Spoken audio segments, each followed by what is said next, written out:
come to this course on Shaddarshanas, the 6 systems of philosophy. Darshana essentially means a vision, a realization. Realization of what? Realization of the life meaning, the meaning of this entire world, and from where this whole world has come, from where we all have been born from, and what is this sukha, what is this dukkha, and that is the realization that philosophies or darshanas want to have. In our ancient Indian systems, we started doing that by looking inwards. Paranchikhani Vetranat, as it is said. And through this process of introspection, we started looking at it. In the Western world, they started looking outside, investigating the world outside to get at the reality. So search for reality is common to modern science, the Western approach, and also our ancient wisdom approach. The difference is we started looking outside, investigating things outside, while our ancient leaders started looking inwards. That's the main difference. Then what is the relation of this reality with the Jagat, that we see the universe? And what is the process of creation called as prasava? And what is the relation of this reality to each of us called the jiva or the individual soul? And what is this sukha, dukkha, and then suffering and all this? Can we come out of all this suffering? Can we get more and more happiness to infinite happiness, eternal happiness, what we may call as the moksha, that is liberation from all bondages? Into this area, the philosophies started working on that. And many questions related to it. What is this life? And whether we take birth again and again. If there is a cycle of birth and death, how can we come out of this bondage of birth and death? What is the real purpose of this life? Is there any way by which we can escape from all these bondages totally? And what is the relation of that Creator with this universe and with each one of us? Into such host of questions are addressed. It is not only understanding the world in front of us, but all the metaphysical questions are also taken into consideration. Essentially, therefore, we can say the development of philosophies started to understand what is the dukkha, what is the sukha, and what about this death? Can we overcome the death, search for immortality? That was the starting point of philosophy. Sukha prapti and dukkha nivritti, getting at infinite happiness and overcoming all the dukkhas, search for reality. These were the dimensions. Then in India, these philosophies started developing. There are 2 distinct categories of Indian philosophy.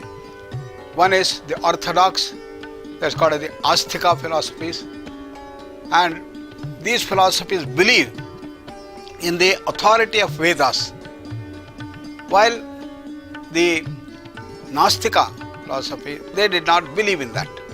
They started investigations independently. Therefore, Astika and Nastika are the 2 dimensions, the orthodox and heterodox. And what we are going to talk about essentially in this are the Astika philosophies, the Shaddarshanas, the 6 systems. The Nyaya, the Vaisheshika, the Sankhya, the Yoga, the Puravamimamsa, the Uttarvimamsa are the 6 systems of philosophy or Shaddarshanas as we call. And who are the people who did this? Who are the founders of this? We have the Gautama Rishi for the Nyaya. We have Kannada for the Vaisheshika, Kapila Muni for the Sankhya, Patanjali for the Yoga, Jaimini for the Purvamimamsa, Badarayana for the Uttarmimamsa. Uttarmimamsa also is known as the Vedanta. And each one of them wrote their own texts, and they are called as the Sūtras often. So, Nyaya deals with the logical way by which we can understand the world in front of us and all other questions. We have to go in a very systematic and logical way. Vaisheshika is add-on to the Nyaya, in which the dimension of Vishesha was brought forth. The Sankhya system is very well known, and Kapila brought out the dimensions of Sankhya philosophy in his own speciality, bringing the Purusha and the Prakriti as the 2 distinct dimensions of this whole universe. Then we have Yoga, then we have the Purvamimamsa and Uttarmimamsa. Normally we can be divided into 3. The Nyaya and Vaisheshika go together. Then we have the Sankhya and Yoga together, Purvamimamsa and Uttarmimamsa together. Therefore we can say the 3 categories we can say. Now with this little background, now we will go to understand the essential features of these systems. First is Nyaya. Nyaya, Gautama Rishi was the one who wrote the Nyaya Sūtras. And in this Nyaya Sūtras, there are 5 chapters. In each of these chapters, there are 2 sections. And probably this came up in our country between 6th century BC and probably 2nd century AD. Exact dates are not well defined. And it's a process called as the Tarka Vidya, the logical understanding of the thing. We can say that it is the same thing that we use in modern science. Modern science also is based on analytical dimensions, the logical dimensions. And just like in modern science, the methodology was developed. Nyaya also developed its own methodology. And this has been put forth in various texts of Nyaya, and this has been brought forth into simple things so that everybody can do that in what we call as the Tarka Sangraha. This was written by Annam Bhatta around the 16th century, much later. Essentially, the word Nyaya signifies the logic, going to the subject by analytical process, by logical process. It deals critically also with the metaphysical questions that often we deal with. The Nyaya is therefore called as a method of logical inquiry. These are the various authentic texts. We have Nyaya Bhashya, we have got Nyaya Alankara, we have got Nyaya Manjari, Nyaya Bodhini, Nyaya Vartika Tatparya. These are all the different texts that are available in which this dimension of Nyaya or logic has been developed very nicely. In this, you try to find the root cause from the text, from the methodology. What is the cause for the dukkha? And we have seen by this process, it is understood it is the wrong knowledge that we have which brings dukkha for us and the bondage for us. Therefore, Nyaya is set essentially to get at the right knowledge. The question is, how do you get at the right knowledge? How do you overcome your wrong knowledge? The correct knowledge, how do you discriminate about reality, about the happiness, about the unhappiness? All these things, we should have the right knowledge. For that, the entire Nyaya Shastra developed very rigorous methodology of the knowledge getting. And in this, first we have the subject, or called as the pramāta, the cognizer, the one who cognizes the things. Then we have the object, that is the prameya, second.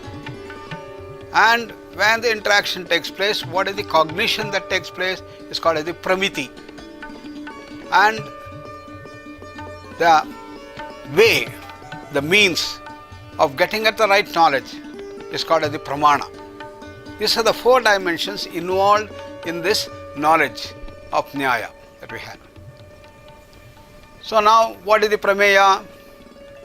These are the objects, and Nyaya Shastra brings about 12 different types of this right knowledge.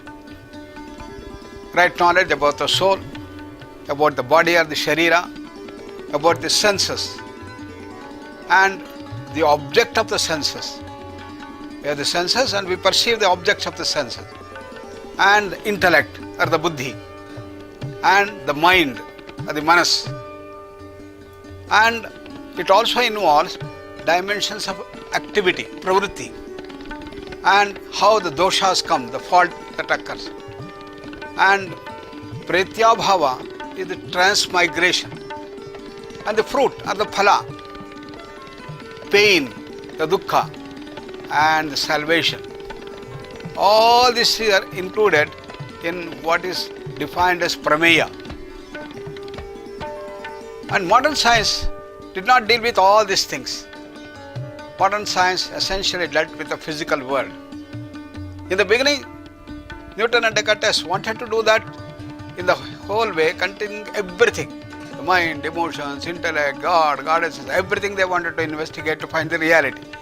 But they found it was beyond their capacity. Because even simple things of the gross world, we are not able to understand. Therefore they said, let us first start off only with the gross physical world. Once understanding of this is complete, then we go to other things to understand prana, mind, emotions, consciousness, everything. Whereas the Nyaya went to investigate all these dimensions by the logical process. The pramāṇas are the means for right knowledge. How do you get at the right knowledge? The methodology was developed. In the modern science, we have the research methodology that has been developed to get at the evidence base, what we call. In the same way, the Nyaya also developed the things. First is the perception, that is the pratyaksha, it's called. The second dimension is the anumāna, and the third dimension is the comparison, and the fourth is the word. Pratyaksha, anumāna, agama, pramāṇāni, as it is said. Similarly, in modern research methodology, we have these dimensions put into this. So, we first have the hypothesis. When we see certain things, the rain is falling, apple is falling down, why it is falling down? So, we make a hypothesis. Then, we create a design of an experiment. And we observe what things happen there. And through that, we come to some conclusion. Then we do it repeatedly in various different places, what often we call as multi-centric trials. And therefore, the methodology of the modern science, the research methodology, is very much akin to the pramāṇas that are used in the Nyaya. So therefore, we use the four dimensions in both modern science, also in the ancient thing. And what are the things that we are investigating? The universe, the Jagat around us. So in modern science we went on understanding more and more. We understood that everything is made out of the molecules and the atoms and the protons, neutrons, electrons, and everything in the small things. Probably similarly, the Nyaya also started understanding. It understood that the entire universe is made out of very small entities, and these are called as atoms or pramāṇas of the physical elements. The earth, the water, the fire, the air. And these pramāṇas or atoms are considered to be indivisible and indestructible. The Nyaya admits 9 objects or 9 dravyas. What are they? The earth, the water, the fire, the air, the ether, the space, the time, mind, and the self. In modern science, we did essentially at the physical world. We did not take into consideration the mind, the soul, the Atman, and others. That's the difference. So, Nyaya investigated the universe in this totality. Then, the second subject that was taken up is God and the actions. We all do actions. The actions of human beings produce their fruits, and they are called as adrishta. And in modern science also we know every action has a reaction. According to Newton's laws of motion, the third law, action and reaction are equal and opposite. And the fruits of the actions that we do are not completely under our control. When we start an action, we have the full freedom to do an action either this way or this way. But after having done the action, you will not be very sure that you are going to get the result that you want. The result is not in our hands. The result may be much more than our own expectation, or the results may be much less than our expectation. You invest certain amount of money in a share market, the share market may grow and then you may have wonderful dividend much more.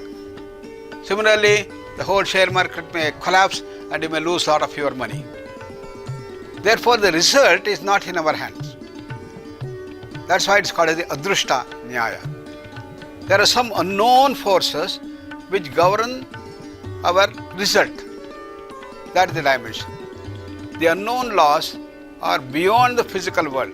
The laws of the physical world we have understood in modern science, but not beyond. Similarly, the Nyaya, it is said, this is some higher forces, the intelligent forces, and they are called as adrishta. And the deterministic approach in the modern science tells us you are going to do that. If I leave this object, it is bound to come down, governed by the laws. But when you go to extremely small particle like the electrons, then this doesn't hold. There is the probability function that comes. The probability of finding the electron here after 1 second may be 1%. Far away it is 0.1%. This is how we do. And we call that adrishta as God in a sense, the intelligent principle. Then what is the relation of this God and jiva, or the soul, and the universe has been investigated. God ultimately is out of mithya jnana. It has all right knowledge completely. And it is beyond adharma. There is no deceit. There is nothing wrong in this thing. And there is no carelessness. We can say that the ultimate reality, or what we call as God in Nyaya, is a state of absolute pure consciousness, we can say. The soul or the individual soul and the universe are the manifestations or creations of that God. Whereas in modern science, we have dealt with reality only of the physical world. Reality beyond the physical world, including biological systems, the mind, emotions, intellect and others, are yet to be investigated in the modern science. That's the main difference. God and the soul. The God is the real being. It is an eternal entity. Whereas the jiva or the soul exists even when the body goes away. It is not just the body. You have got body and the individual soul. And there are a large number of souls. Therefore we say that infinite number of souls exist. And these souls are individual jivas are the ones who bring desire, the aversion, the volition, the pleasure, the pain, the intelligence and cognition. All these qualities form the jivas. So modern science did not investigate these dimensions of biological and mind and earth systems, only the physical it does. What is the cause for all our dukkha, the bondage and the dukkha? It is the wrong knowledge that we have, called avidya. Therefore, to overcome this bondage, overcome this dukkha, what is to be done according to Nyaya? We have to remove this misinterpretation, wrong knowledge or the false knowledge that we have. So the means for emancipation, the means for getting at reality, the means to get the highest happiness, to overcome all the bondages and the dukkha is to get at the right knowledge. So that is the whole of it. Similarly, in modern science, when we want to get at the right knowledge, we have to remove all the confounding variables. These are the ones that we have to do. Therefore, we have to disprove the null hypothesis, as we say. So the Nyaya wrote out all the different possibilities in which we get to the false knowledge, what we call in modern science as confounding variable. And these are the 16 categories of the confounding variables which bring about the wrong knowledge.